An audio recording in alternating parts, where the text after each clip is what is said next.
भारत के हार के कुछ ऐसे गुनहगार जिनके बारे में आपको जानना बहुत जरूरी है। न्यूजीलैंड जैसी टीम अगर हमें हमारे घर में सीरीज हराकर चली जाती है, वो न्यूजीलैंड जिसमें 8 तो ऐसे प्लेयर थे जो नए थे, जिनको बहुत ज्यादा ओडीआई क्रिकेट का नॉलेज नहीं था, लेकिन उसके बावजूद हमारे घर में ये हमें हरा के चले जाते हैं। तो आखिर कौन वो 5 गुनहगार हैं जिनकी वजह से भारत को यह हार झेलनी पड़ी? आज के इस वीडियो में हम वही बात करने वाले हैं। वीडियो को लाइक करके चैनल को सब्सक्राइब करिएगा, क्योंकि क्रिकेट से जुड़े हुए तमाम अपडेट्स मैं आपके लिए लेकर आता हूं। दोस्तों, 1988 के बाद न्यूजीलैंड ने कोई बायलैटरल सीरीज हमारे घर में हराई है। इंदौर में अब तक जितने भी मुकाबले हुए हैं, भारत अजय था, लेकिन आज न्यूजीलैंड ने हमें यहाँ पर हरा दिया है। 41 रनों की यह हार न सिर्फ इस मैच की हार थी, बल्कि इस सीरीज की भी हार को डिसाइड करती थी, क्योंकि मैच जो है लेवल में था और इंदौर में फाइनल होना था, और उस फाइनल में हमें 41 रनों से हार का सामना करना पड़ा। अब जानते हैं उन 5 गुनहगारों के बारे में जिनकी वजह से भारत को इस मुकाबले में हार का सामना करना पड़ा, इवन सीरीज ही हम हार गए। उसमें पहला नाम आता है रविंद्र जडेजा। कहते हैं कि यार ओडीआई क्रिकेट के अंदर आपके फिनिशर अगर सही भूमिका निभा जाए तो आप किसी भी मुकाबले को कहीं से भी निकाल सकते हो, लेकिन अगर फिनिशर अपनी भूमिका निभाना भूल जाए तो फिर कोई भी टीम ओडीआई क्रिकेट में बड़े मुकाबले नहीं जीत सकती। और यहाँ पर फिनिशर की भूमिका निभाने वाले रविंद्र जडेजा हैं, जो कि लास्ट में बैटिंग पर आते हैं, और वहां पर उनका काम होता है कि वो रन गति को बढ़ाएं और एक अच्छी पार्टनरशिप बिल्ड करें, लेकिन वो काम रविंद्र जडेजा नहीं कर पाए। तीनों मुकाबलों में उनके बल्ले से हमें रन देखने को नहीं मिले, और यही कारण है कि सीरीज में हमें हार का सामना करना पड़ा। रविंद्र जडेजा ने 2013 से भाई 50 प्लस स्कोर नहीं जड़ा है।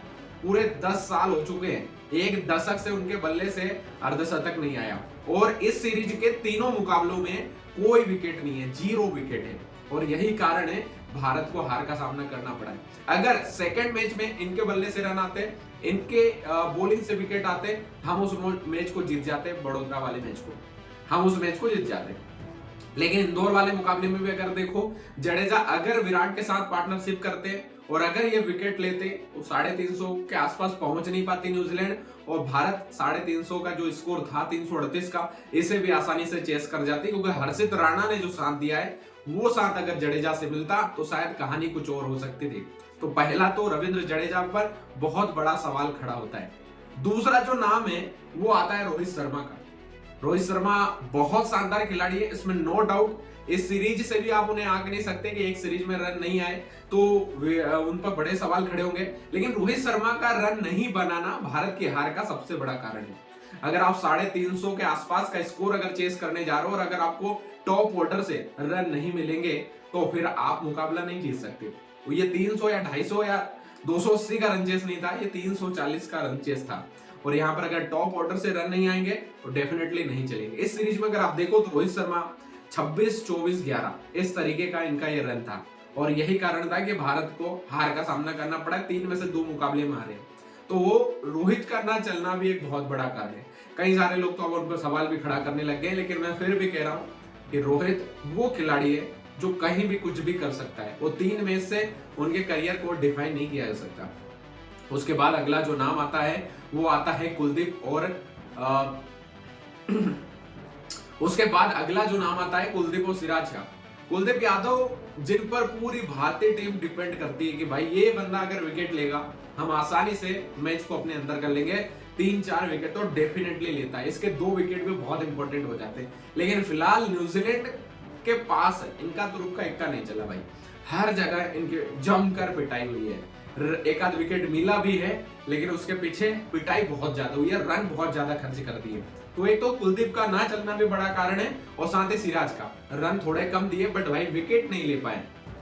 और ये बड़ी कहानी थी, जिस क्रूशियल स्टेज पर इनको विकेट लेना चाहिए वहां विकेट नहीं आया, तो ये भी एक बहुत बड़ा कारण है। और अंतिम जो कारण है वो खुद डेरी मिचेल है। डेरी मिचेल की वजह से भी इस मुकाबले को, इस सीरीज को हार गए, क्योंकि यार एक ऐसा बंदा जो तीनों मैच के अंदर जबरदस्त पारियां खेलता है। आप देखो 84, 131, 137 ये पारियां है डेरी मिचेल के भारत के खिलाफ।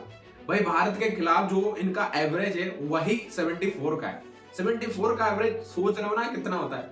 50 का एवरेज भी बहुत होता है ओडीआई क्रिकेट के अंदर, लेकिन यहाँ तो भारत के खिलाफ इस बंदे का एवरेज ही 74 है यार।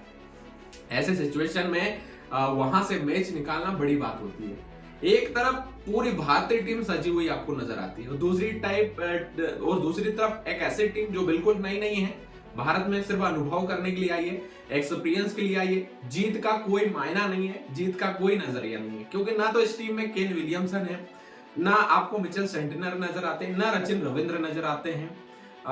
कोई नहीं है भाई, कोई बड़ा नाम नहीं है। लेकिन उसके बावजूद एक बंदा है इनके पास जो मैं बार बार बोल रहा हूँ कि ओडीआई का नंबर 1 तो नहीं है, क्योंकि अब नंबर 1 हो जाएगा, नंबर 2 रैंकिंग वाला बंदा है।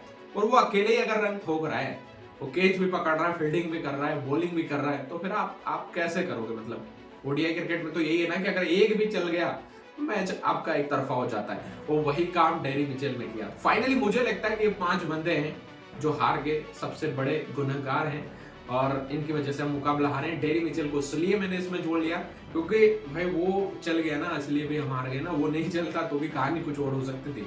फिलहाल अब T20 में हम बदला जरूर लेंगे। अब ओडीआई का बदला भारतीय टीम जो है T20 में लेगी। और अक्सर हम देखते हैं ऑस्ट्रेलिया से हमने बदला लिया, ऑस्ट्रेलिया में ओडीआई में हारे थे लेकिन T20 में जीते। और जहां जहां भी सूर्य कुमार यादव एंड कंपनी जाती है, सीरीज जीत कर ही आती है और अनबीटन इस बंदे का रिकॉर्ड है। तो ठीक है, ओडीआई में जो भी हुआ, बट भाई अब बदला लिया जाएगा न्यूजीलैंड से T20 में, क्योंकि वहां पर हमारे अभिषेक शर्मा, संजू सैमसन, सूर्य कुमार यादव, हार्दिक पांड्या, जसप्रीत बुमराह और पूरी सजी हुई टीम वहां पर पहुंचेगी और न्यूजीलैंड को सीरीज हराएगी। लेकिन भारत और न्यूजीलैंड के बीच में ये 5 मैचों की सीरीज होने वाली है। भारत इसे किस तरीके से जीतने वाला है जरा कमेंट में बताना और सब्सक्राइब करके जाना।